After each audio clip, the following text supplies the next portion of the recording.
11ویں فصل نزول وحی میں اور کفار کی مخالفت میں۔ جب آپ صلی اللہ علیہ وسلم 40 برس کے ہوئے، آپ کو خلوت محبوب ہو گئی۔ آپ غار حرا میں تشریف لے جاتے اور کئی روز رہتے، اور نبوت سے 6 مہینے پہلے سے آپ سچے اور واضح خواب دیکھنے لگے تھے کہ ایک دفعہ اچانک ربیع الاول کی 8ویں دوشنبہ کے دن جبرائیل علیہ السلام آئے اور سورہ اقرا کی شروع کی آیتیں آپ پر لائے اور آپ مشرف بنبوت ہو گئے۔ اس کے ایک عرصے کے بعد سورہ مدثر کی آیتیں نازل ہوئی تو آپ نے حسب حکم فانذر دعوت اسلام شروع کی، مگر پوشیدہ۔ پھر یہ آیت آئی فاصدع بما تؤمر، آپ نے علی الاعلان دعوت شروع کی، بس کفار نے عداوت اور ایذا شروع کی، لیکن ابو طالب آپ کی حمایت کرتے تھے۔ ایک بار کفار نے جمع ہو کر ابو طالب سے کہا کہ یا تو تم محمد کو ہمارے حوالے کر دو ورنہ ہم تم سے لڑیں گے۔ انہوں نے حوالہ کرنا قبول نہ کیا۔ کفار نے آپ کے قتل کا مصمم ارادہ کیا۔ ابو طالب آپ کو لے کر مع تمام بنی ہاشم و بنی مطلب کے ایک شعب یعنی گھاٹی میں واسطے محافظت کے جا رہے، اور کفار نے آپ سے اور بنی ہاشم و بنی مطلب سے برادری قطع کر دی اور سوداگروں کو منع کر دیا کہ ان لوگوں کے پاس کوئی چیز نہ بیچے، اور ایک کاغذ اس قطع علاقہ کا اس قطع علاقے کے عہد کا لکھ کر خانہ کعبہ میں لٹکا دیا۔ 3 سال تک آپ اور بنی ہاشم و بنی مطلب اس شعب میں نہایت تکلیف میں رہے۔ آخر کار آپ کو بوحی الہی اس بات سے اطلاع ہوئی کہ کیڑے نے اس عہد نامہ کے کاغذ کو بالکل کھا لیا، بجز اللہ کے نام کے کہ اس میں کہیں تھا، ایک حرف نہیں چھوڑا۔ آپ نے یہ حال ابو طالب سے کہا۔ انہوں نے شعب سے نکل کر یہ بات قریش سے بیان کی اور کہا کہ اس کاغذ کو دیکھو، اگر محمد کا بیان غلط نکلے تو ہم انہیں تمہارے حوالے کر دیں گے، اور اگر صحیح نکلے تو اتنا تو ہو کہ تم اس قطع رحم اور عہد بد سے باز آؤ۔ قریش نے کعبہ پر سے اتار کر اس کاغذ کو دیکھا، فی الواقع ایسا ہی تھا۔ تب قریش اس ظلم سے باز آئے اور عہد نامہ کو چاک کر ڈالا۔ ابو طالب آپ کو اور بنی ہاشم و بنی مطلب کو لے کر شعب سے نکل آئے، اور آپ بدستور دعوت اللہ میں مشغول ہوئے، اور یہ عہد نامہ بخط منصور ابن اکرمہ بن ہشام لکھا گیا تھا، اور غر محرم سن 7 نبوی کو لٹکایا گیا تھا۔ اس کا ہاتھ خشک ہو گیا، اور نبوت سے سال 10 میں شعب سے باہر آئے تھے، اور اسی سال میں حصار شعب سے نکلنے کے 8 ماہ بعد ابو طالب کا انتقال ہو گیا، اور ان کے 3 دن بعد حضرت خدیجہ رضی اللہ تعالی عنہ کی وفات ہو گئی۔ بعد وفات حضرت خدیجہ کے آپ کے 2 نکاح قرار پائے۔ ایک حضرت عائشہ رضی اللہ تعالی عنہ سے اس وقت 6 سال کی تھی، مکہ میں ان کا نکاح ہوا اور مدینہ آ کر 9 برس کی عمر میں رخصت ہو کر آئیں، اور دوسرا نکاح حضرت سودا بنت زمعہ سے کہ بیوہ تھی، مکہ میں نکاح ہوا اور آپ کے ساتھ مدینہ میں آئیں اور ہمیشہ اس دیواج میں رہی۔ اس سال 10 میں آپ طائف بنی ثقیف کی طرف تشریف لے گئے، اور یہ جانا دعوت اسلام کے لیے کافی ہو جائے گا۔ بسم اللہ الرحمن الرحیم، الحمدللہ رب العالمین، والصلاة والسلام علی سید الانبیاء والمرسلین محمد وآلہ وصحبہ اجمعین، اما بعد۔ اس سے پہلے سیرت نبویہ میں آپ حضرات کے سامنے جو تعلیمات کی گئی تھی، اس میں حضور اقدس صلی اللہ علیہ وسلم کی پیدائش سے پہلے لے کر جب حضور صلی اللہ علیہ وسلم کی پیدائش ہوئی، 2 سال کے ہوئے، 3 سال کے ہوئے، 5 سال کے ہوئے، 7 سال کے ہوئے، اور جو واقعات تھے وہ سارے واقعات الگ الگ تمہارے سامنے ذکر کیے گئے تھے۔ پھر اس کے بعد حضور اقدس صلی اللہ علیہ وسلم بچپنے میں کس طریقے سے رہتے تھے۔ سارے بچے جو ہم لوگوں کی طرح کھیل کود میں مصروف رہتے تھے، حضور اقدس صلی اللہ علیہ وسلم کھیل کود میں مصروف نہیں رہتے تھے، اور اس کے باوجود حضور اقدس صلی اللہ علیہ وسلم کے اخلاق، عادات، اعمال وغیرہ سب اعلیٰ سے اعلیٰ قسم کے تھے۔ اس وجہ سے سب کے سب حضور اقدس صلی اللہ علیہ وسلم کے ساتھ محبت کرتے تھے، اور محبت میں اتنی محبت کرتے تھے کہ حضور اقدس صلی اللہ علیہ وسلم کو محمد کی جگہ پر صادق الامین کہتے تھے۔ اگر کوئی آدمی کسی کو اچھا جانتا ہے، اچھا سمجھتا ہے، تو اس کی صفت کے ساتھ بات کیا کرتا ہے۔ ابھی حضور اقدس صلی اللہ علیہ وسلم نبوت یا نبوت کی کوئی چیز نہیں، لیکن اخلاق عالی اتنے تھے، انک لعلی خلق عظیم۔ اسی وجہ سے میں نے بتایا تھا کہ ہمارا نبی، اس کے اخلاق سب سے اعلیٰ، جس نے زندگی میں کبھی ایک مرتبہ بھی جھوٹ نہیں بولا۔ اسی وجہ سے حضور اقدس صلی اللہ علیہ وسلم کو صادق الامین قرار دیا گیا۔ میں نے بتایا تھا کہ حضرت اکبر شیخ الحدیث صاحب نور اللہ مرکزہ، نام تو تھا ان کا نام محمد زکریا، لیکن اس کے باوجود حدیث میں ایسا مشغلہ تھا، حدیث میں ایسے مصروف تھے، حدیث میں ایسے لگے ہوئے تھے کہ ہر آن ہر لمحے بس حدیث ہی حدیث۔ اس وجہ سے ان کا لوگوں میں نام ہی ہو گیا تھا شیخ الحدیث۔ اگر کہا جاتا تھا شیخ الحدیث تو یہ حضرت مولانا محمد زکریا مراد لیا کرتے تھے۔ تو یہ جب آدمی اعلیٰ درجے پر اس جگہ پر اس قسم میں پہنچ جاتا ہے تو یہ چیزیں ہوتی ہیں۔ تو حضور اقدس صلی اللہ علیہ وسلم نے کبھی کسی وقت بھی ہنسی مذاق میں بھی یا ویسے بھی نہ اپنے لیے نہ کسی لیے کبھی جھوٹ بولا ہی نہیں۔ اسی وجہ سے بخاری شریف میں ہرقل کا واقعہ ذکر کیا جا رہا ہے۔ واقعہ تو بڑا لمبا ہے، لیکن اس میں اس نے ایک سوال پوچھا تھا کہ تم نے کبھی ابو سفیان کو واقعہ، جب حضور صلی اللہ علیہ وسلم نے خط لکھا تھا اور اس وقت واقعہ ہوا تھا، اس وقت اس نے پوچھا، معلوم نہیں تھا کہ محمد کون ہے کیا ہے، سمجھ میں آیا، لیکن حضور صلی اللہ علیہ وسلم نے نبوت کے دعوت دینے کے لیے اس زمانے کی سپر پاور تھی ہرقل، اس کو خط لکھا تھا۔ جب اس کے پاس خط پہنچا تو وہ بھی بہت بڑا ماہر تھا، عالم تھا، اور نصرانی مذہب کا بھی بہت زیادہ جاننے والا تھا، اور اس کے ساتھ ساتھ وہ کیا ہے، نجوم کی بھی بہت بڑی مہارت اس نے حاصل کی ہوئی تھی۔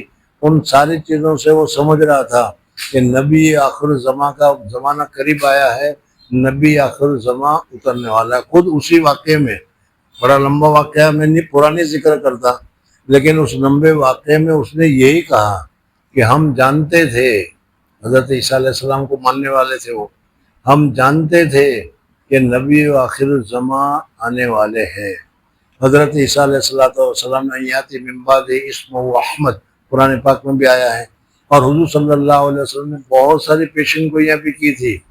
اس وجہ سے ہم جانتے تھے کہ ایسا بڑا عالم آنے والا ہے، لیکن ہم یہ سمجھتے تھے کہ اتنا بڑا نبی، اتنا بڑا رسول، کہ جس رسول سے سارے نبیوں سے وعدہ لیا گیا کہ تمہارے زمانے میں آئے تو تمہیں اس کی اتباع کرنی پڑے گی، ایسا رسول اگر آئے گا، بڑا رسول ہے اتنا، تو وہ اس قوم میں آئے گا جس قوم کا کچھ درجہ ہوگا، کچھ قوم کی کچھ تہذیب ہوگی، کچھ قوم کے کچھ تمدن ہوگا۔ یعنی یہ سمجھا کہ ہمارے جیسے رومن امپائر والے علاقے میں آتا، ہم تو یہ سمجھ رہے تھے کہ وہ ہمارے اندر نازل ہوتا، لیکن اللہ جل جلالہ ومن والوں نے ان کو بھیجا، تو کہاں بھیجا کہ جس کو کوئی جانتا ہی نہیں، جس کی کوئی تہذیب نہیں، جس کا کوئی تمدن ہی نہیں، جس کی کوئی سنسکرتی ہی نہیں۔ مکہ والے جو تھے وہ، ان کو کوئی بالکل جاہل قسم کے لوگ تھے، ان کے کوئی تہذیب تمدن نہیں تھی، تو اتنے بڑے آدمی کو اللہ تعالیٰ ایسے لوگوں میں بھیجے گا کہ تو ہم جانتے ہی نہیں تھے۔ بہرحال پھر اس نے پوچھا، ابو سفیان وغیرہ اس زمانے میں موجود تھے، تو کہا اچھا یہ بتاؤ کہ اس نے کبھی جھوٹ بولا ہے؟ ابو سفیان حضور اس زمانے میں، اب تو ہم کہیں گے رضی اللہ تعالیٰ عنہ، اس وقت حضرت ابو سفیان کی کسی قسم کی کوئی توہین کرنا ہمارے لیے جائز نہیں۔ امیر معاویہ کی ذرا سے بھی کسی صحابی کی کوئی توہین کرنا ہمارے لیے جائز نہیں۔ بہت سارے لوگ ہیں ہم لوگوں میں ہی کہ وہ کیا ہیں، ابھی بھی ان کی توہین کرتے ہیں، بے عزتی کرتے ہیں، بہت کچھ کرتے ہیں، لیکن یہ سب غلط ہے۔ اس وقت یہ حضور صلی اللہ علیہ وسلم کے پکے دشمن تھے، اور اس سے جب پوچھا گیا تو اس نے کہا کہ نہیں، آج تک کبھی ہم نے حضور صلی اللہ علیہ وسلم کے اس کے منہ سے کبھی ہم نے جھوٹ نہیں سنا. یعنی ایک دشمن بھی کہہ رہا ہے, وہ خود ہی آگے, اس سے پہلے آگے اس نے کہا کہ میں نے کوشش تو بہت کی کہ ذرا سی بات لگاؤں تاکہ یہ بادشاہ جو ہے ہرقل, وہ ہرکیولس نام اس کا, ہرقل بادشاہ جو ہے وہ حضور صلی اللہ علیہ وسلم کا مخالف ہو جائے. لیکن یہ بھی ایک دوسری بات ہے, یہ لیکن میں جھوٹ نہیں بول سکتا تھا. کافر ہے لیکن کافر کو جھوٹ بولنے کی ہمت نہیں. اگر میں جھوٹ بولوں تو پھر یہ لوگ جو ابھی میرے ساتھی ہیں وہ جا کر کہیں گے کہ ہمارے شیخ, ہمارے بڑے جھوٹ بولتے ہیں, تو میرے لیے بڑی شرم کی بات ہوتی, اس لیے میں جھوٹ نہیں بول سکتا. بہرحال میں نے کہا کہ نہ, کبھی ہم نے اسے جھوٹ نہیں سنا. اس نے اس کے جواب میں کہا کہ جس آدمی نے, یہ اصل سنانا تھا, کہ جس آدمی نے اپنے لیے کبھی جھوٹ نہیں بولا وہ آدمی اللہ کے اوپر کیسے جھوٹ باندھے گا کہ اللہ نے مجھے رسول بنایا ہے. اس وجہ سے رسول کا یہ کہنا کہ میں اللہ کا رسول ہوں یہ سچا ہے. سمجھنا گیا. اور اسی پر میں نے کہا تھا کہ ہمارے لیے سب سے زیادہ شرمندگی کی بات ہے کہ آج اگر ہمارے لیے اگر یہ تمغہ ملتا کہ مسلمان تھا, تمغہ ہے. میرے اپنے بچپن تک کے زمانے کے لیے, جس وقت میں بچپن اسکول میں جایا کرتا تھا, اس وقت اسکول کے ہندو ماسٹر کہا کرتے تھے کہ کوئی بات ہوئی تو کسی مسلمان سے پوچھا, مسلمان جھوٹ نہیں بولتا. یعنی یہ تھا ہمارا اعزاز تھا ہمارے لیے کہ مسلمان جھوٹ نہیں بولتا. لیکن آج ہم نے اپنی ساری حرکتیں ایسی کی ہے جس کی وجہ سے صرف کسی چیز کے جھوٹ ہونے کے لیے صرف اتنا کافی ہے کہ مسلمان نے کہا ہے. ہم کہاں سے کہاں گر گئے, سمجھ میں آیا نہیں. ایک جھوٹ کی وجہ سے, اس کے علاوہ اور بھی بہت سارے اخلاق ہیں لیکن یہ ایک جھوٹ کو بھی ہے. تو ہمیں ایسی باتوں کو سن کر یقین کر لینا چاہیے, عہد کر لینا چاہیے کہ انشاءاللہ آج سے ہمارے نبی نے کبھی جھوٹ نہیں بولا ہے, ہم بھی کبھی جھوٹ نہیں بولیں گے. بہرحال حضور اقدس صلی اللہ علیہ وسلم غار حرا میں تشریف لے جاتے تھے. یہاں تو کہا کہ جب 40 سال کے ہوئے تو, لیکن 40 سال سے پہلے میں نے کل بتایا تھا کہ ان کے دادا عبد المطلب اور بڑے حضرات جو اس خاندان کے تھے ان کا دستور تھا, اس طریقے سے وہ خلوت میں بیٹھا کرتے تھے. اور اس خلوت میں بیٹھنے کے بہت سارے فائدے ہیں, اور اس وقت بھی صوفیہ کے یہاں خلوت بہت بڑا فائدہ ہے. آج ہم لوگوں نے خلوت چھوڑ رکھی ہے, جلوت رکھ رکھی ہے, دوست ساتھی احباب کے پاس بیٹھ کر سارا وقت ضائع کرتے ہیں. اس کی جگہ پر ہمیں خلوت اختیار کرنی چاہیے, اور خلوت سے دل کی صفائی بہت زیادہ ہوتی ہے. تو حضور اقدس صلی اللہ علیہ وسلم غار حرا میں بہت ہی اونچی جگہ ہے. میں نے واقعہ بھی بتایا تھا تم لوگوں کو, جب جاؤ گے تو دیکھنا. حضور اقدس صلی اللہ علیہ وسلم غار حرا میں جاتے تھے اور 6 مہینے تک مسلسل مجاورت یا یوں کہو کہ اعتکاف اس غار حرا میں کیا کرتے تھے. اب اس غار حرا میں 6 مہینے تک کیا کرتے تھے وہ بھی کل میں نے بتایا. بہت سارے اقوال ہیں اس میں, لیکن سب سے زیادہ قوی قول جو میرے نزدیک ہے وہ یہ ہے کہ جس اللہ نے ان کو خلوت کے لیے بلایا وہی اللہ حضور صلی اللہ علیہ وسلم کے دل میں ڈالتے تھے کہ یہ کرو. حضور صلی اللہ علیہ وسلم وہی کرتے تھے, اس لیے کہ ابھی تک تو کوئی شریعت نہیں ہے. سمجھ میں آئے نہیں. اور اس کی مثال بیان کی تھی کہ ہم لوگ شریعت ہے, سارے احکام, ساری تصویر وغیرہ ہم معلوم ہے, لیکن کبھی ہم جب اعتکاف میں بیٹھتے ہیں اور خالی بیٹھتے ہیں تو اس وقت ہمارے دل میں بھی کہیں نہ کہیں سے کوئی خیال آتا ہے کہ یہ کرو, قرآن پڑھو, درود پڑھو, نوافل پڑھو, آتا ہے کہ نہیں؟ تو جب ہمارے جیسے گندوں کے دل میں اس قسم کے خیال اللہ ڈالتا ہے تو حضور صلی اللہ علیہ وسلم کے دل میں کیا ہوگا.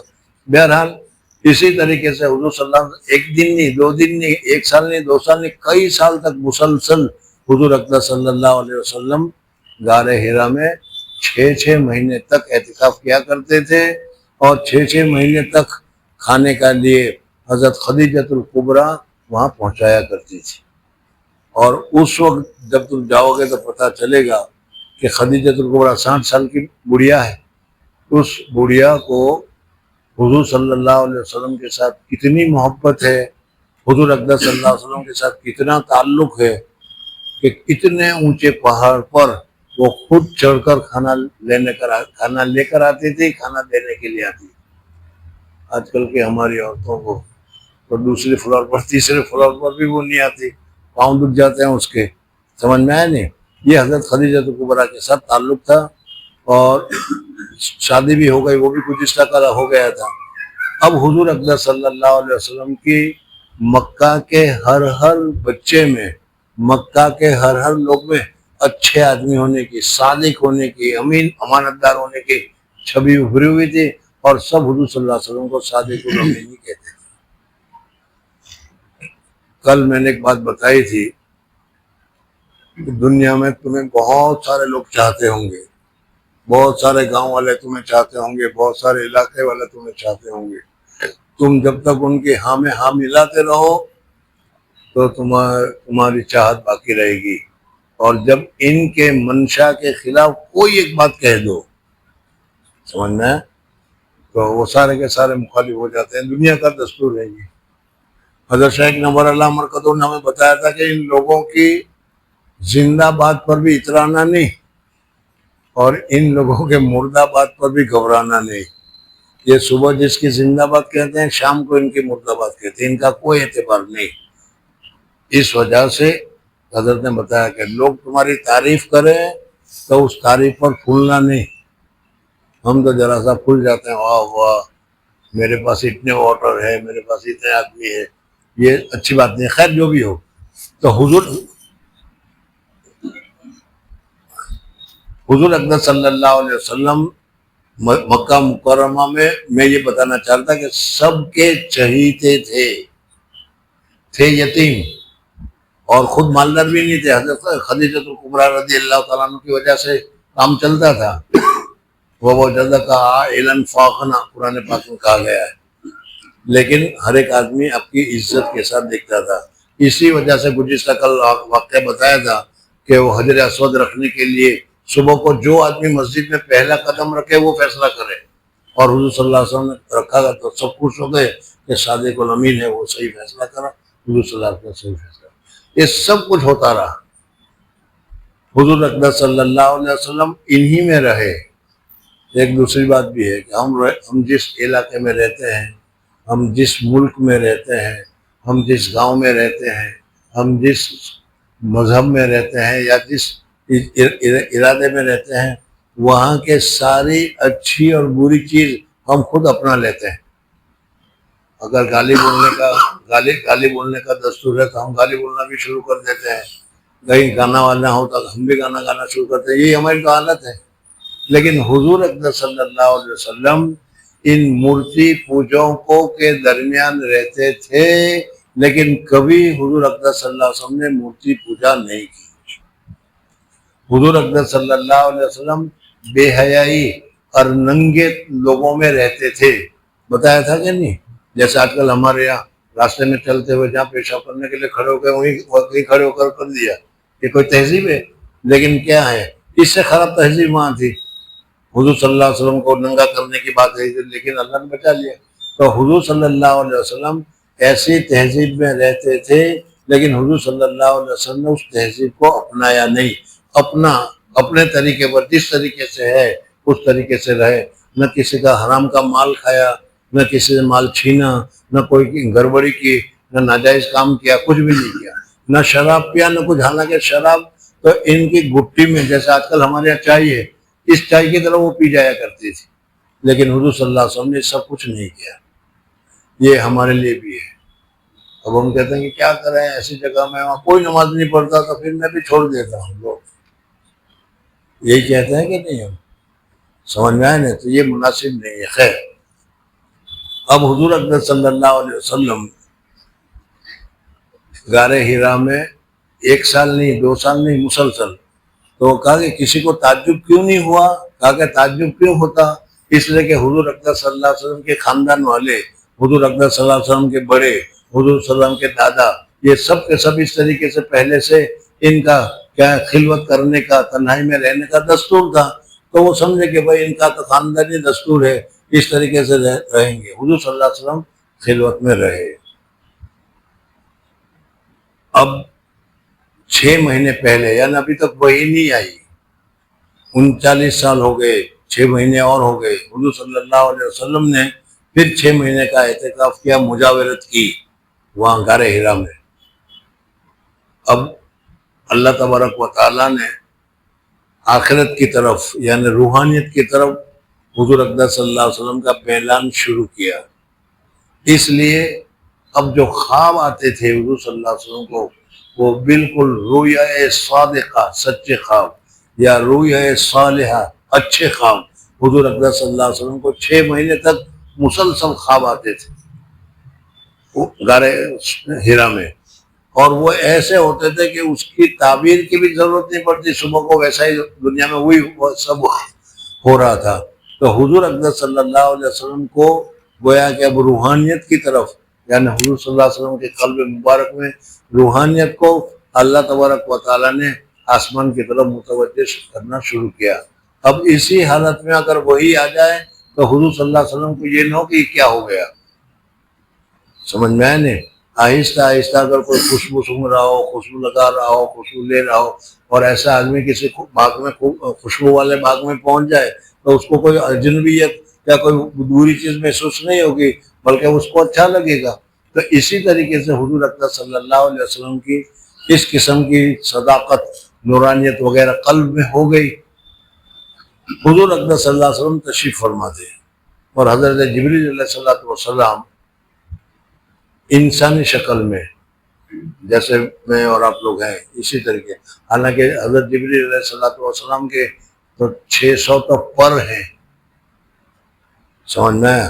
حضور صلی اللہ علیہ وسلم نے حضرت جبریل علیہ السلام کو زندگی میں 2 مرتبہ اصلی حالت میں دیکھا ہے، 2 مرتبہ، سمجھ میں آ گیا؟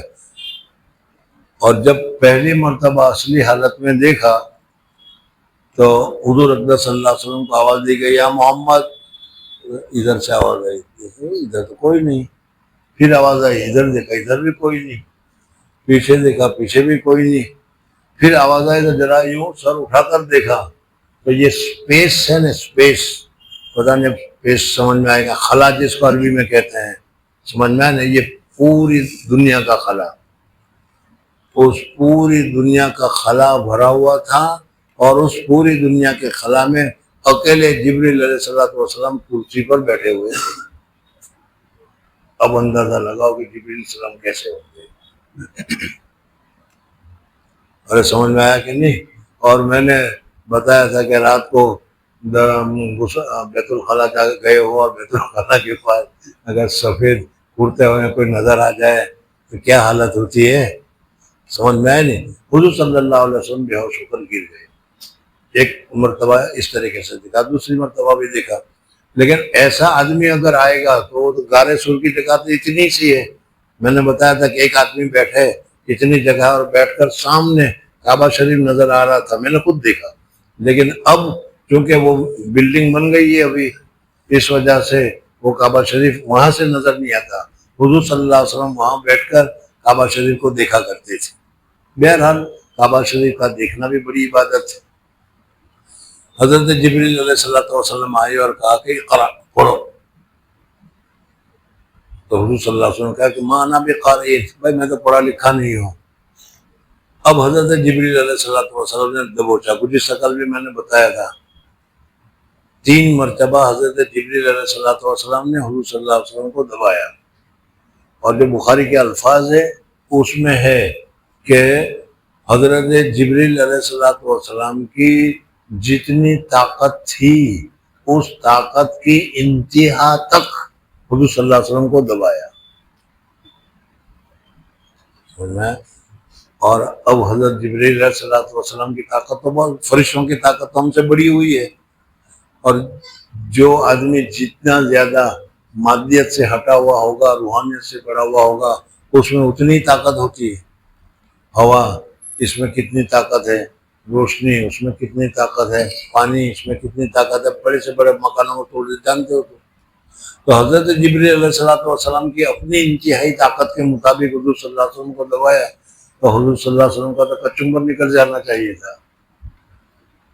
سمجھ میں؟ تو اس کا جواب یہ ہے کہ تم نے سنا ہوگا کہ جب کوئی چیز اپنی اصلی حالت جو ہے اس کی وہ اصلی حالت بدل کر دوسری حالت میں آتا ہے تو جس حالت میں آتا ہے اسی حالت کی ساری طاقت اور ساری پوزیشنیں اس میں پیدا ہو جاتی ہے۔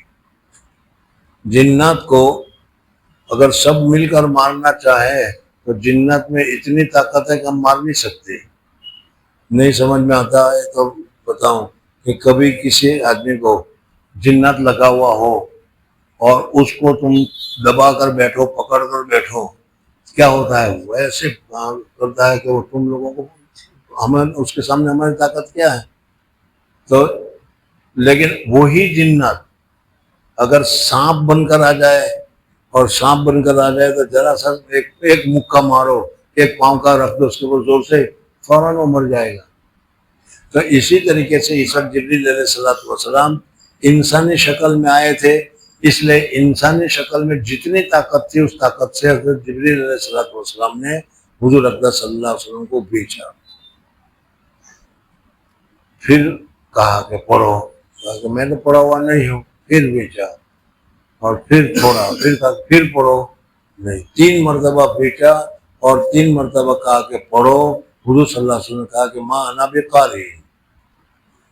اب یہاں پر سوال یہ ہوتا ہے کہ حضرت جبریل علیہ السلام نے بھیجا کیوں؟ تو ایک تو یہ ہے کہ اس وقت حضرت جبریل علیہ السلام استاد کی حیثیت سے آئے تھے، حضور صلی اللہ علیہ وسلم کو وہی لے کر آئے تھے، استاد کی حیثیت سے آئے تھے کہ نہیں؟ اور استاد کو یہ حق ہے کہ طالبہ کو 1 مرتبہ 2 مرتبہ 3 مرتبہ اس کو برابر لگائے، سمجھ میں آئے نہیں، اور پھر بھی اگر نہ مانے تو پھر دوسری بات ہے۔ تو اس وجہ سے حضور صلی اللہ علیہ وسلم نے کیا، لیکن ہمارے حضرت فرماتے کہ نہیں، یہ بات نہیں، اصل میں وہ بہت اونچی بات حضرت نے فرمائی ہے، پتہ نہیں میں اس کو سمجھا پاؤں گا بھی کہ نہیں۔ حضرت فرماتے تھے کہ حضور اقدس صلی اللہ علیہ وسلم ویسے بھی تمام گناہوں سے پاک اور صاف نبی ہیں، نبی ہونے والے ہیں۔ جو نبی ہوتا ہے وہ نبوت کے علاوہ پہلے زمانے میں بھی گناہ سے پاک ہوتا ہے۔ تو حضور صلی اللہ علیہ وسلم کا دل مبارک پاک صاف تھا۔ پھر حضور اقدس صلی اللہ علیہ وسلم نے مجاہدے کیے، اعتکافات کیے، اور 6 مہینے تک اعتکاف کر کے اپنے دل کو کتنا پاک صاف کیا ہوگا، سمجھ میں آ گیا؟ تو ان پاک صاف کرنے کی وجہ سے حضور اقدس صلی اللہ علیہ وسلم کا دل جو ہے وہ وحی کی طرف، آخرت کی طرف متوجہ ہو گیا تھا، صاف شفاف تو ہو گیا تھا، سمجھ میں آیا نہیں؟ حضرت شاہ عبدالعزیز محدث دہلوی رحمۃ اللہ تعالی علیہ نے لکھا ہے، شاہ عبدالعزیز محدث دہلوی رحمۃ اللہ تعالی علیہ نے، کہ حضرت جبرائیل نے حضور صلی اللہ علیہ وسلم کو اتنے زور سے کیوں بھیجا؟ یہ صوفیہ یہ کہتے ہیں کہ اپنی حالت کو سامنے والے کی حالت میں پہنچانے کے لیے بیچنا دبانا پڑتا ہے۔ اسی وجہ سے تم نے دیکھا ہوگا کہ لوگ مشائخ سے مصافحہ کر کے سینہ بغل ہوتے ہیں اور ملتے ہیں اور ملتے ہیں، یہی ایک اس کا مقصد ہوتا ہے۔ لیکن ہمیں فائدہ اس وجہ سے نہیں ہوتا کہ دل صاف ہی نہیں ہے، تو کیا ہوتا ہے؟ اگر صاف ہوتا تو ہوتا مل جاتا ہے، وہ بہت کچھ ملتا ہے۔ یہاں تو حضور صلی اللہ علیہ وسلم نے بڑے مجاہدے کیے تھے، اس لیے یہ جو نسبت ہے، اس نسبت کے شاہ عبدالعزیز رحمۃ اللہ علیہ فرماتے ہیں کہ نسبت کی 4 قسمیں ہیں، سمجھ میں آ گیا؟ پہلی نسبت، اس کو تو نسبت انعکاسی کہتے ہیں، نسبت انعکاسی۔ آدمی جب کسی سے بیعت ہوتا ہے، بیعت ہونے کے بعد وہ معمولات کی پابندی کرتا ہے، گناہ سے رکتا ہے، ذکر کرتا ہے، تسبیح پڑھتا ہے، تو اللہ کے نام لینے کی وجہ سے اس کے قلب میں جو سیاہی ہے، جو گندگی ہے، وہ آہستہ آہستہ دور ہونی شروع ہوتی ہے، سمجھنا گیا؟ اور ابتداً جب گندگیاں وغیرہ دور ہو، دل صاف ہو جائے، تو اس وقت میں جیسا کہ کانچ ہوتا ہے، کانچ کے اندر میں آدمی کانچ کے سامنے پہنچ جائے تو اپنا چہرہ اس میں دکھتا ہے، تو اسی طریقے سے اس کا دل جب پاک صاف ہوتا ہے اور پھر وہ شیخ کے پاس بیٹھتا ہے تو شیخ کا عکس اس کے دل میں پڑنا شروع ہو جاتا ہے۔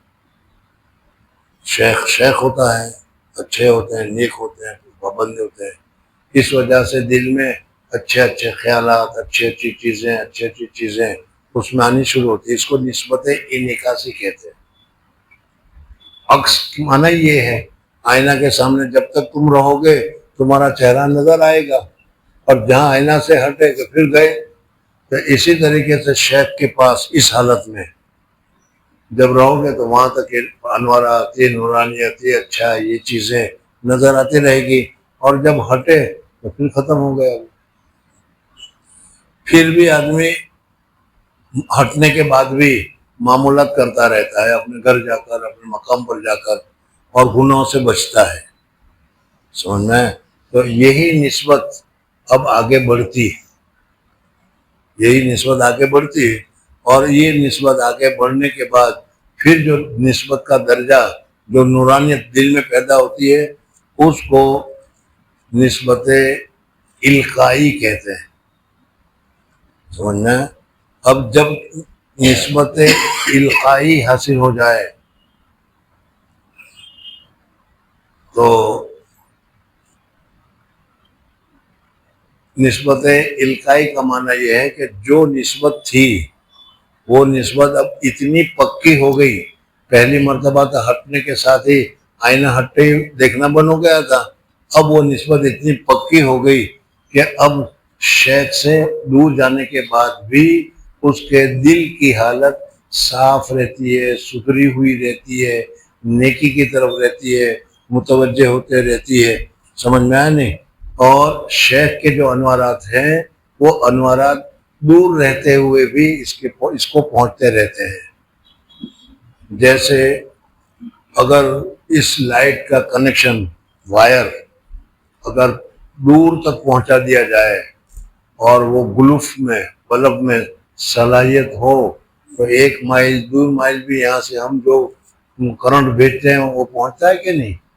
تو اسی طریقے سے جب ہم معمولات کی پابندی کر کے، ذکر وغیرہ کر کے، پتہ نہیں سمجھ میں آ رہا ہے کہ نہیں، یا کیا کہتے ہیں وہ بھینس کے سامنے بین بجانے کی طرح ہے۔ تو یہ معمولات کی پابندی کرنے سے، گناہوں سے بچنے سے اب یہ درجے پر تم پہنچ گئے کہ شیخ کے پاس نہ رہو تو بھی گھر بیٹھے بھی تم کو ملتا رہے گا۔ سمجھ میں آئے نہیں؟ اور اس کی مثال حضرت شیخ نے بتائی کہ ایسی ہے جیسے تم نے ایک دیا تیار کیا، اس میں دیوے رکھی، تیل ڈالا، اور تیل وغیرہ ڈالنے کے بعد اب اس کو شیخ کے نسبت سے اس کو جلا دیا، وہ روشنی ہو گئی، جل گیا وہ، اب وہ تمہارے دل میں دیا جل رہا ہے، اللہ کی یاد کی دیا جل رہا ہے۔ سمجھ میں؟ اب تمہیں ایک ہی کام کرنا ہے کہ اس دیے جو جلایا گیا ہے، کہیں ہوا کے ذریعے سے، کہیں جھونکا کے ذریعے سے، کہیں کسی وجہ سے وہ دیے بجھ نہ جائے، یا اگر اس میں تیل ختم ہو جائے تو دوسرا تیل ڈالو تاکہ وہ جلتا رہے۔ معمولات کرتے رہو، معمولات کا تیل ڈالتے رہو، یہ چلتا رہے گا۔ اور گناہ سے بچو، اگر کوئی گناہ کبیرہ کر دیا تو ایسی جھپٹ آ جائے گی کہ وہ دیا بجھ جائے گا۔ گناہ کبیرہ وغیرہ جو ہے اس سے بچنے کی ضرورت اب بہت ہے، تمہیں بچنا چاہیے۔ اور کیا ہے، کبر وغیرہ، سارے اخلاق رذیلہ وغیرہ سب سے بچتے رہو، یہ دیا جلتا رہے گا، اور یہ دیا اتنا جلتا رہے گا کہ نورانیت ہوتی رہے گی اور تم کو اچھی حالت رہے گی وغیرہ وغیرہ۔ تو یہ دوسری قسم ہے نسبت القائی۔ اس کے بعد اور زیادہ معمولات کی پابندی کرو گے، ذکر اذکار کرو گے، سارے حالات اچھے، خوابات اچھے، بہت کچھ ہو جائے گا۔ اب چوتھے درجے میں جو آئے گا اس کو نسبت اصلاحی کہتے ہیں، اور اس کی مثال ایسی بتائی کہ جیسے تم نے دیکھا ہوگا کھیت میں پانی ڈالنے کے لیے جو نہر سے پانی آتا ہے، کنویں سے پانی آتا ہے، تو چھوٹی چھوٹی جدول وہ بنائی جاتی ہے، جس میں وہ پانی جاتا ہے، اس کو پانی جدول کو وہ کیا کہتے ہیں، جدول کو نالیاں بنائی جاتی ہیں، کوئی نالیاں جدول اس کو کہتے ہیں، اس میں پانی آتا رہتا ہے۔ اب تمہارا جو نسبت ہے وہ اس تیسرے درجے کی ہو گئی، اب دیے کی روشنی نہیں بلکہ وہ نالیوں کی طرف فیض پہنچتا ہے، آ رہا ہے، اور یہ فیض آتا رہے گا تمہیں پہنچتا رہے گا۔ اب اگر اس میں پانی جو نالی میں یا نل میں پائپ سے آ رہا ہے، اس میں اگر دو چار کیا ہے گھاس کے گھاس کے ٹکڑے آ گئے، پتے آ گئے، تو اس پتے سے بھی پانی رکتا نہیں بلکہ وہ پانی اس پتے کو بھی بہا کر لے جاتا ہے۔ اس حالت میں تم سے اگر کوئی چھوٹا موٹا گناہ ہو گیا تو فوراً توبہ کی توفیق ہو جاتی ہے، اور توبہ کی توفیق سے جس طریقے سے پانی وہ گھاس کو لے جاتا ہے اس طریقے سے وہ گناہ ختم ہو گیا۔ ہاں، اس نالی کو بند کرنے کے لیے بڑا پتھر آ جائے یا بڑی کوئی رکاوٹ آ جائے تو اس صورت میں وہ نالی میں پانی بند ہو جائے گا۔ تو اسی طریقے سے اس درجے میں تمہارے عقائد میں، تمہارے اعمال میں کوئی بڑی خرابی پیش آ گئی، عجب آ گیا، میں کچھ ہوں، سمجھ میں آ گیا، تو وہ پھر اس کو روک دے گا، پھر فیض تمہارا پھر بند ہو جائے گا۔ یہ 3 ہو گئی، سمجھ میں آیا کچھ؟ یہ 3 نسبت ہوئی، اور اس کے بعد ایک چوتھی نسبت، اور چوتھی نسبت کا نام ہے نسبت اتحادی، جس کو فارسی میں کہتے ہیں من تو شدم تو من شدی، میں تو ہو گیا تو میں ہو گیا، تا کس نہ گوید بعد ازاں من دیگرم تو دیگری، تاکہ کوئی دوسرا نہ کہے کہ میں اور تو جدا جدا ہے نا۔ تو حضرت فرماتے ہیں کہ اس درجے پر پہنچ کر، اس درجے پر آدمی جب پہنچے تو حضرت شیخ تو فرمایا کرتے تھے کہ ہم نے تو یہ دیکھا کہ مرید شیخ کی طرح ہو جاتا ہے، شیخ کو جو پسند ہے وہی مرید کو پسند، شیخ جو چاہتا ہے وہی۔ حضرت شیخ فرمایا کرتے تھے کہ ہمارے حضرت کو مٹھائی وغیرہ زیادہ پسند تھی، اور حضرت فرماتے تھے کہ ہمیں کباب زیادہ پسند تھے، سمجھ میں آ گیا۔ ہم نے تو مٹھائی پسند نہیں کی لیکن ہمارے شیخ کباب کھاتے ہو گئے تھے۔ ایک ادنا سی مثال بیان کی، یہ تو ہمارے لیے، لیکن یہ نہیں ہے، اس میں یہ ہوتا ہے۔ خود حضرت نے بھی فرمایا کہ بعض مرتبہ حضرت مولانا خلیل احمد صاحب سہانپوری رحمۃ اللہ تعالی علیہ کمرے میں بیٹھے ہیں، مدرسے میں بیٹھے ہیں،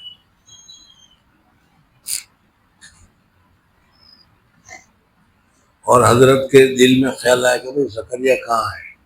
حضرت فرماتے تھے کہ میرے دل میں آتا تھا کہ شیخ کے پاس جانا چاہیے، کیوں کچھ نہیں معلوم، میرے دل میں تقاضا ہوتا تھا کہ شیخ کے پاس جانا چاہیے، اور میں شیخ کے پاس پہنچ جاتا تھا۔ حضرت فرماتے تھے میں ابھی یاد ہی کر رہا تھا، یہ وہ نسبت اتحادی، سمجھ میں آئے نا۔ حضرت شیخ نے جو نسبت اتحادی کا جو واقعہ بیان کیا وہ اور اس سے شاندار ہے۔ حضرت فرماتے تھے کہ حضرت شیخ باقی باللہ ایک بہت بڑے شیخ گزرے ہیں دلی میں، نسبت نقش بندیہ کے بہت ہی اونچے درجے کے وہ شیخ تھے، ان کے زمانے میں بھی بہت عجیب ہے۔ حضرت مجدد الف ثانی رحمۃ اللہ تعالی علیہ ان سے بیعت ہے، تو مجدد الف ثانی کا شیخ کیسا ہوگا وہ تصور کر لو۔ بہت سارے واقعات ہیں لیکن اب ان کی ضرورت نہیں ہے۔ بہرحال حضرت دہلی میں رہتے تھے، اور ان حضرات کے یہاں ہمیشہ غربت ہی رہتی ہے۔ جب حضور صلی اللہ علیہ وسلم کو غربت پسند تھی تو حضور صلی اللہ علیہ وسلم کے لوگوں میں بھی غربت ہی ہوتی ہے۔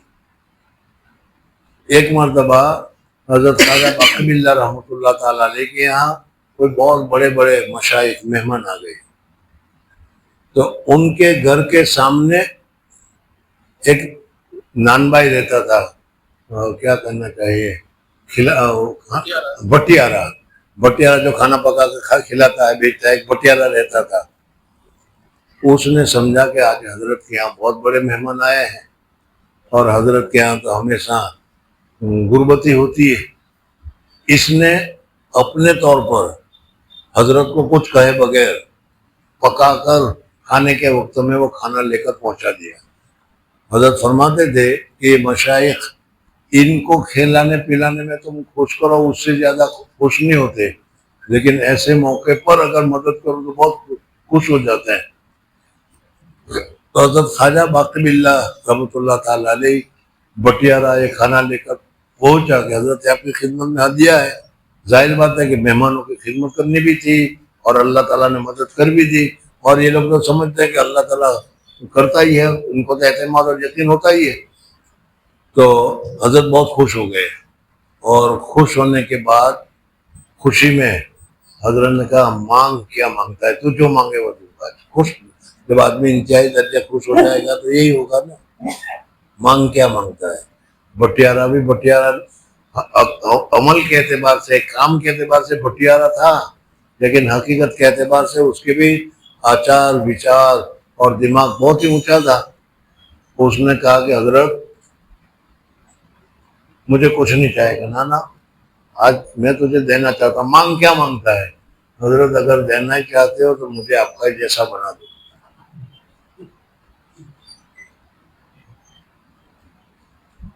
اگر دینا ہی چاہتے ہو تو مجھے آپ کا جیسا بنا دو. حضرت بھی سوچ میں پڑ گئے کہ یہ کیا مانگ رہا ہے. ارے نہیں چھوڑ، پیسے مانگ، سونا مانگ، یہ مانگ وہ مانگ. وہ پکا تھا، نہیں مجھے تو بس آپ کے جیسا ہی بنا دو. جب بہت اصرار ہوا اور بہت یہ ہوا، حضرت نے بھی سمجھا کہ یہ مانے گا نہیں، وہ بھی سمجھا مجھے کچھ نہیں چاہیے، لیکن اگر آپ دینا ہی چاہتے ہیں تو بس یہی ایک میری تمنا، یہ پوری کر دو. اور حضرت بھی بہت خوش ہو رہے تھے، مہمانوں کے لیے بڑا اچھا انتظام کیا تھا اس وجہ سے. حضرت نے کہا ٹھیک ہے آ جاؤ، اور لے کر حضرت کمرے میں چلے گئے. کمرے میں جا کر کیا کیا وہ مجھے بھی نہیں معلوم، تمہیں بھی نہیں معلوم، اور کسی کو بھی نہیں معلوم. کوئی نسبت ہوگی وہ حضرت نے دینی شروع کی. تو جب دروازہ کھول کر باہر نکلے تو ایک خواجہ باقی باللہ نہیں، 2 خواجہ باقی باللہ نکلے.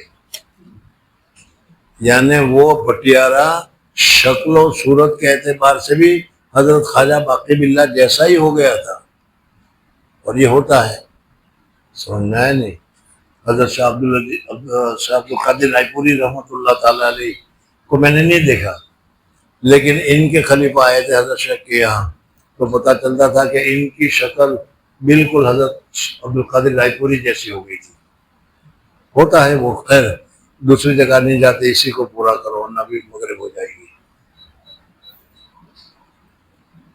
لیکن ایک فرق تھا کہ حضرت خواجہ باقی باللہ اپنی اصلی حالت میں، اپنی پوزیشن میں اچھی طریقے سے تھے، اور وہ جو بٹیارہ تھا وہ بالکل بے ہوش کی طرح، یا جیسے کہ اس کے اوپر کیا ہے گنود کی تاری ہوئی ہو، اور وہ ہو رہا تو اس طریقے سے تھا.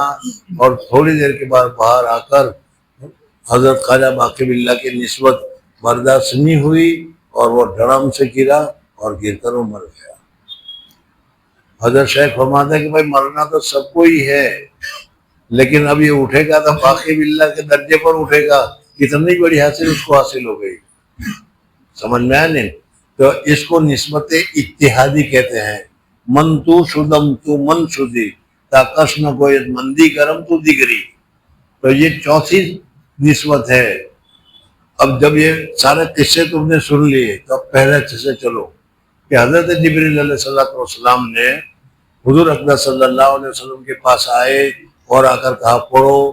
دیکھا تو حضور صلی اللہ علیہ وسلم، ظاہر بات ہے کہ ابھی تک تو نبوت نہیں آئی تھی، علم نہیں آیا تھا، معرفت نہیں تھی، اللہ کی طرف سے کچھ نہیں ملا تھا، اب ملنے والا ہے.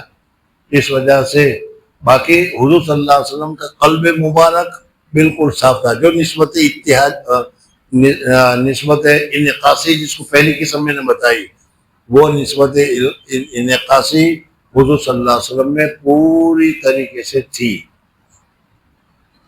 اس وجہ سے حضرت جبریل علیہ السلام نے دوسری مرتبہ بھیجا، دبایا، اور اس دبانے کی وجہ سے حضور صلی اللہ علیہ وسلم کی نسبت جو کیا القائی تھی پہلی ابتدائی انعکاسی جو تھی وہ نسبت انکسائی بدلی اور کیا ہے اصلاحی کی طرف ہو گئی دوسری پر، اور جی ہاں دوسری قسم القائی جو ہوئی وہی ہوئی۔ اس کے بعد پھر تیسری مرتبہ دبایا تو وہ اصلاحی ہوئی، اور چوتھی مرتبہ دبایا تو جبریل کے ساتھ نسبت اتحادی ہو گئی، اور جب نسبت اتحادی ہو گئی تو وہی کا آنا، وہی کا لینا، وہی کا پہنچانا، وہ سارا کا سارا دونوں ایک ہو گیا۔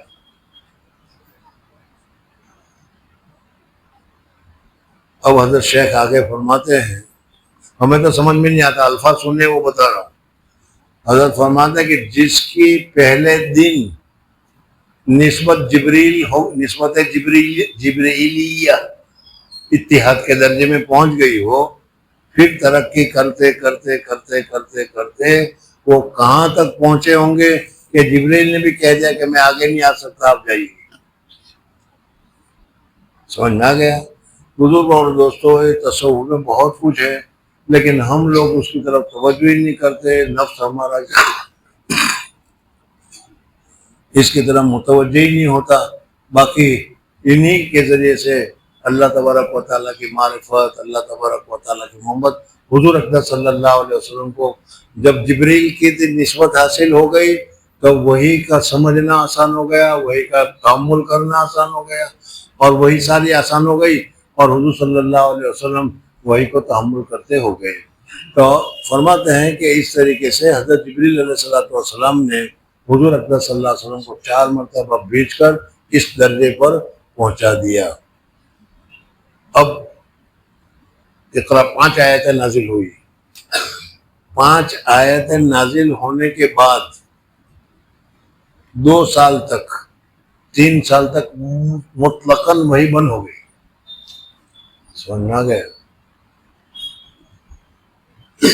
کسی کو ایک دن اچھی سی آئس کریم یا کوک تم لوگ بہت زیادہ پسند ہے، بڑھیا سا کوک پلا دو، منہ پر لگا دو، اور پھر نہ ملے تو کیا کرے گا وہ؟ ارے کہے گا کہ بھائی، تو اس طریقے سے حضور صلی اللہ علیہ وسلم کو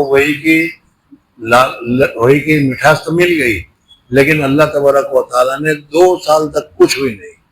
اب حضور اکرم صلی اللہ علیہ وسلم کو جو جلس ہوتی تھی، جو تپس ہوتی تھی، جو خواہش ہوتی تھی، اس کی وجہ سے حضور صلی اللہ علیہ وسلم پہاڑ پر چڑھتے تھے اور کودنے کا ارادہ کرتے تھے۔ اتنے میں جبریل آ جاتے تھے کہ محمد کیا کر رہے ہو، تم اللہ کے رسول ہو۔ بہرحال پھر اب یعنی اس میں حضور اکرم صلی اللہ علیہ وسلم کو ڈاکٹر کی، پولیس کی، ڈی ایس پی کی، جون سا کہہ لو، ایک ڈگری تھی، وہ ڈگری حاصل ہو گئی، اور ڈگری رسالت کی حاصل ہو گئی، یعنی حضور صلی اللہ علیہ وسلم رسول بن گئے۔ حضور صلی اللہ علیہ وسلم رسول بن گئے، اور اللہ تبارک و تعالیٰ کے یہاں جو آخری رسول آنے والا تھا وہ حضور اکرم صلی اللہ علیہ وسلم کے لیے ٹھپا لگ گیا کہ یہ آخری رسول ہے، لیکن ابھی ڈیوٹی سپرد نہیں کی گئی، ڈیوٹی سپرد نہیں کی گئی۔ 2 سال 3 سال تک وہی منقطع رہی، اور منقطع رہنے کے فائدہ بھی یہ تھا کہ اتنی بڑی اقرا بسم ربک الذی خلق جو تھی، حضور صلی اللہ علیہ وسلم اس کو غور کرے، فکر کرے کہ یہ اللہ تعالیٰ نے کیا حکم دیا ہے، قرآن پاک کی آیت ہے، ان میں غور و فکر کرے، تحمل کرے، اس لیے اللہ تبارک و تعالیٰ نے 2 سال تک وہی نہیں بھیجی۔ سمجھے؟ حضور اکرم صلی اللہ علیہ وسلم اپنے حسب معمول جس طریقے سے دوسرے کام کرتے تھے وہ کرتے رہے، یہاں تک کہ حضور اکرم صلی اللہ علیہ وسلم جو وحی وغیرہ اعتکاف کرنے کا جو غار حرا میں منظر تھا وہ سارا کرتے رہے۔ اب حضور صلی اللہ علیہ وسلم فرماتے کہ ایک مرتبہ میں غار حرا سے اتر رہا تھا، آواز آیا ادھر ادھر ادھر ادھر ادھر ادھر، سمجھنا؟ تو پھر میں نے جو دیکھا تو حضرت جبریل علیہ السلام کو اصلی حالت میں دیکھا جو میں نے ابھی بتایا۔ میں بے ہوش ہو کر گرنے لگا، حضور صلی اللہ علیہ وسلم فرماتے ہیں جبریل نے مجھے اٹھا لیا، بچ گئے، سمجھ میں آ گیا۔ پھر اس کے بعد حضور اقدس صلی اللہ علیہ وسلم اب 3 سال کے بعد وحی لے کر آئے، یا حضور صلی اللہ علیہ وسلم جلدی سے گئے، گھبرا گئے، میں نے ابھی بتایا تم کو، جنت کو دیکھ کر بلکہ صرف سفید کپڑے کو دیکھ کر بے ہوش ہو جاؤ گے۔ حضور صلی اللہ علیہ وسلم گھر کے، دل کانپ رہا تھا، بدن گھوم رہا تھا، جلدی سے گھر میں جا کر کہا پانی ڈالو، نہلا دو مجھے، اس زمانے کا دستور تھا نہلانے کا۔ اور پھر حضور صلی اللہ علیہ وسلم چادر اوڑھ کے لیٹے ہوئے تھے، جبریل آئے اور فرمایا یا ایھا المدثر قم فانذر، اٹھ اور اٹھ کر ہم لوگوں کو ڈرانا شروع کر۔ اب حضور صلی اللہ علیہ وسلم کو ڈیوٹی مل گئی لوگوں کو سیدھے راستے پر لانے کی۔ پہلے تو عہدہ ملا، اب ڈیوٹی ملی کہ اب تمہارا کام یہ ہے لوگوں کو کیا کرو، پہنچاؤ۔ بہرحال دیکھو بہت اچھی بات ہے، حضور اقدس صلی اللہ علیہ وسلم نے اب کتنی مشقتیں اٹھائی، کتنی تکلیفیں اٹھائی، اور حضور صلی اللہ علیہ وسلم نے یہ ساری تکلیفیں میرے اور آپ لوگوں کے لیے اٹھائی، ہم لوگوں کے لیے اٹھائی۔ اگر حضور صلی اللہ علیہ وسلم ہماری طرح چھوڑ کر بیٹھ جاتے کہ کیا ضرورت ہے، کون مصیبت میں پڑے، تو پھر آج پتہ نہیں ہم کس پاگل خانے میں یا کس جنگل میں یا کس چیز میں ہوئے ہوتے۔ اللہ کا شکر ہے کہ اللہ تعالیٰ نے ہمیں ایسا رسول دیا اور بہت ہی عمدہ رسول دیا۔ بہرحال پھر یہ ساری چیزیں ہیں، ابھی اس میں جو انہوں نے ذکر کیا بہت ساری چیزیں باقی بھی ہے ابھی، لیکن ابھی صرف وحی کا پہلا دن ہے، وہ وحی کے پہلا دن کے بعد ہم نے بتایا۔ اب اس میں تو نہیں آیا لیکن بخاری میں اور تفصیل ہے کہ حضور اقدس صلی اللہ علیہ وسلم کو پہلے دن وحی آئی، اور حضرت خدیجہ الکبریٰ، ورقہ ابن نوفل وغیرہ کا پہلا میں نے تذکرہ کیا تھا کہ ان لوگوں کو ذرا بھنک لگی تھی کہ یہی آخر زمان کے نبی ہونے والے ہیں، سمجھ میں آیا نہیں۔ اب حضور اقدس صلی اللہ علیہ وسلم جب پہلی وحی آئی تو آدمی سب سے پہلے اپنوں کے پاس ہی جاتا ہے۔ حضور صلی اللہ علیہ وسلم سیدھے گھر گئے، بدن کانپ رہا تھا، دل اچھل رہا تھا، یہ کیا کہتے ہیں، یہ گوشت دھڑک رہا تھا، اس لیے کہ جب آدمی بہت زیادہ ڈر جاتا ہے تو یہ ہوتا ہے۔ اب حضور صلی اللہ علیہ وسلم حضرت خدیجہ کے پاس گئے اور جا کر کہا کہ مجھے جان کا خطرہ ہو گیا، مجھے جان کا خطرہ ہو گیا۔ اب یہاں پر پھر بحث آئے گی کہ حضور صلی اللہ علیہ وسلم نے یہ لفظ کیوں کہا، کس وجہ سے کہا، حدیث میں اس کی تفصیل ساری ہے۔ پھر حضور صلی اللہ علیہ وسلم نے کہا کہ مجھے کپڑا اوڑھا دو، کپڑا اوڑھا کر لیٹ گئے حضور صلی اللہ علیہ وسلم۔